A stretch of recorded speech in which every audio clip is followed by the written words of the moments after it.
What's up, YouTube? I'm Brett from RANTS. As always, guys, if y'all enjoy our content, don't forget to like, subscribe, and leave a comment down below. We're on the road to 1,000. We hope you guys can help us get there. Alright, so, release the Ayer cut. Of course, this is referring to David Ayer's version of, I think it was 2016 Suicide Squad. I told y'all, if y'all watch any of our videos here on RANTS, that after the Snyder Cut hit and fans got this big excitement about it, and you know what? To be fair, it was a better movie. It was a better movie than what I could have ever imagined, or what most people actually did imagine could happen, unless you're like a die-hard Zack Snyder fan and you had all the belief in the world about him. I had previously not seen anything that Snyder had done that was of any consequence to me when it come to the DC universe. So I didn't have very much high hopes for that. I was wrong on that. Thankfully, I was wrong on that. It was better. But, like I said then, and I'll say it now, this is going to start being the norm. You're going to see directors that they come out, especially in superhero films. They'll release these superhero films, and then they'll do a lot of editing with it. Take out some things that the director doesn't want to be taken out, and the movie will be average. Maybe doesn't live up to the expectations that fans have put out there for it. And then there's going to be this call for releasing the full unedited version, that had all the cuts that, were taken out. Studios will say, well, that won't ever happen, and we're not going to want this to happen, but it's going to make them a lot of money.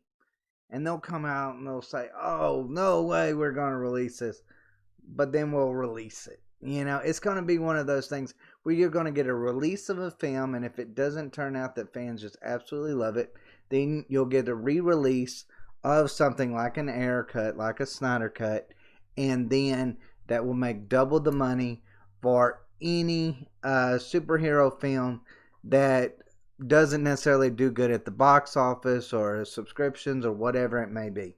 So it's going to work out perfectly for studios, for directors, and even some of these actors that maybe some of their roles were cut in it.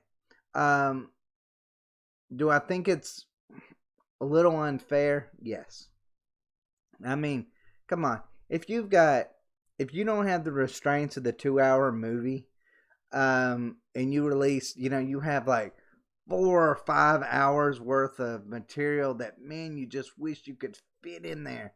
There was just some way it would just make this so epic if you could just fit it in there to that time frame.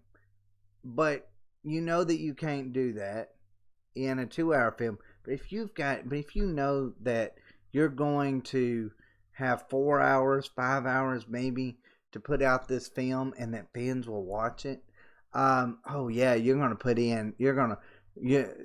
to push the limits, show some things that maybe, whether it makes sense for the movie or doesn't make sense for the movie, just whatever, you're going to go full version of your creativity, and you're going to create these amazing things. And don't get me wrong, that's great in that way. It's great for fans in that way.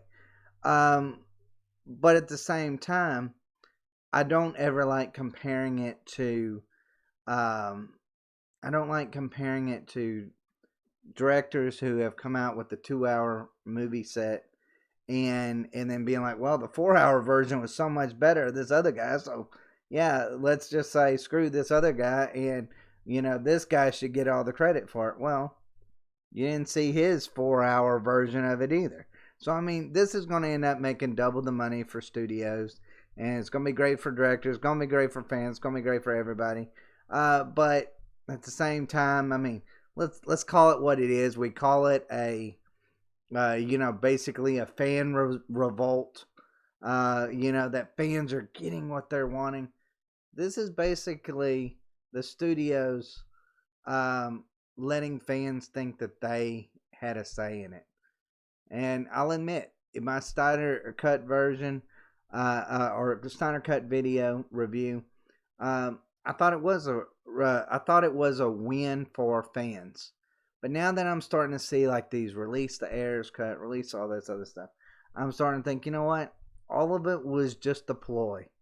All of it was just a ploy where that movies or where that studios and directors and all of that can make double the amount of cash or subscriptions to their to whether it be HBO Max or wherever it may be, the streaming services, make the double the amount of money, and then get good with fans all at the same time. So yeah, I do believe now it's a ploy, but hey, you know what? It is what it is. I'm glad that at least a lot of fans are happy with it. But let me just go ahead and read y'all why David Ayers believes. After all my ranting, I'll read y'all why David Ayer actually believes that he deserves something similar to what the Snyder Cut. It says right here, David Ayers thinks there's still a world where his vision of 2016 Suicide Squad could be released, even with the new take on the team arriving this year. Ayer spoke to Entertainment Weekly about the release of Zack Snyder's cut of Justice League and whether he still wants to see his director's cut of Suicide Squad, or if there is even a place for it in the DCEU. And though Warner Brothers has claimed it will not release an Ayer cut of the film, the director and writer still has hope. I think the studios see now that there can be canon, there can be non-canon. The fans just want to touch it, Ayer said. They love the characters, they just want to spend more time with it. And people are way more sophisticated about how movies are made and want to be participants in the journey. There's room for different things, different versions, different assets being shared with the audience. I think it just helps strengthen the community. But absolute credit to Warner Brothers for supporting Zack and having the courage to explore that. Again, there's the take on it. Give credit to Warner Brothers, guys. Give credit to Warner Brothers. And remember, you're taking part in the creativity, the productivity of it. So, yeah, you see how it's kind of like mentioning all of that of what I would just have been ranting about how where they're like, oh, this was really y'all fans. This was all about you. You're the one that did this. But let's give credit to Warner Brothers as well. Let's give credit to Warner Brothers. It's a ploy. I'm telling you guys, it's a ploy. It says, though Ayer strikes a tone of respect when it comes to Warner Brothers, he wasn't afraid to point out that he hasn't always seen eye to eye with them. After all, that's what led to calls for the version of the 2016 film to see the light of day, after the theatrical cut was so poorly received. I get it. It's a business, Ayer said. It's frustrating because I made a really heartfelt drama and it got ripped to pieces and they tried to turn it into Deadpool, which it just wasn't supposed to be. And then you take the hit. You're the captain of the ship. My name was on it. Even though it didn't represent what I actually made. I would take all the bullets and be a good soldier. I made an amazing movie. It's an amazing movie. It just scared the whatever out of the executives.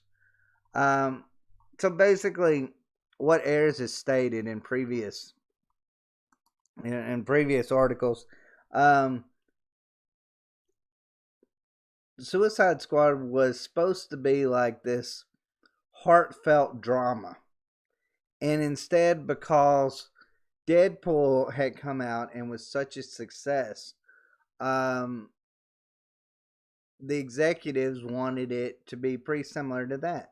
Since they had all these strange characters, moving around, they wanted their own version of that, and they were able to get it, of course, with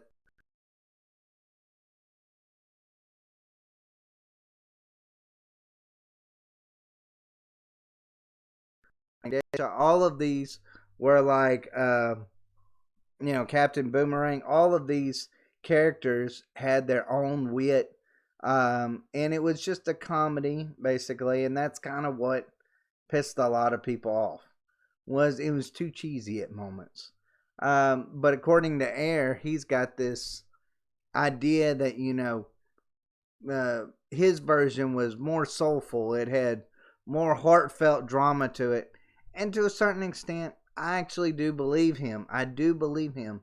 You can see it a lot in some of the more heartfelt moments of the movie. Where it seemed like it wasn't, Will Smith's daughter. I forget the Diablo, I think was his name. With the with the killing of his family. All of that stuff. There was these heartfelt moments that were just completely and totally cast out for comedy's sake, basically. And so, yeah, I do actually believe him when he says that. But at the same time, I'm like, guys, I might want, an Ayer cut out there for this too. But let's call it what it is. Let's not go out there and just be like, we won. We did it. We are the ones that made this come to light. Understand that the studio is playing us in that way. They are re-releasing the same film to get subscribers for their streaming platforms, their theatrical, more money for films that didn't necessarily do great. Expect to see this with every film that doesn't live up to expectation, that is superhero related, or heck, maybe even films of other genres as well. So expect to see that, because that's just the way of the studios making money. That's my opinion on it. That's my rant of the day when it comes to that. I don't mind seeing these things. I'm wanting to see these things, but at the same time, I'm like, don't play me for a fool, Warner Brothers. Don't pay me for a fool, Ayers. Like, tell me that y'all want to re-release this for more money, not because it's a win for fans. No. You're wanting good publicity for the studio, for yourself. The actors are wanting more airtime and more money for getting the same film re-released as well. So, it's a win for all of them, and it is a win for fans. But let's just call it what it is. It's basically a re-release of the same movie where that studios can make even more money off of it. Agree or disagree, guys? Leave a comment down below. Y'all excited about an Ayer's cut? You think it'll live up to the expectations? Do you even think it might even be better than Snyder Cut? Who knows? But as always, guys, thanks for watching. Y'all take care.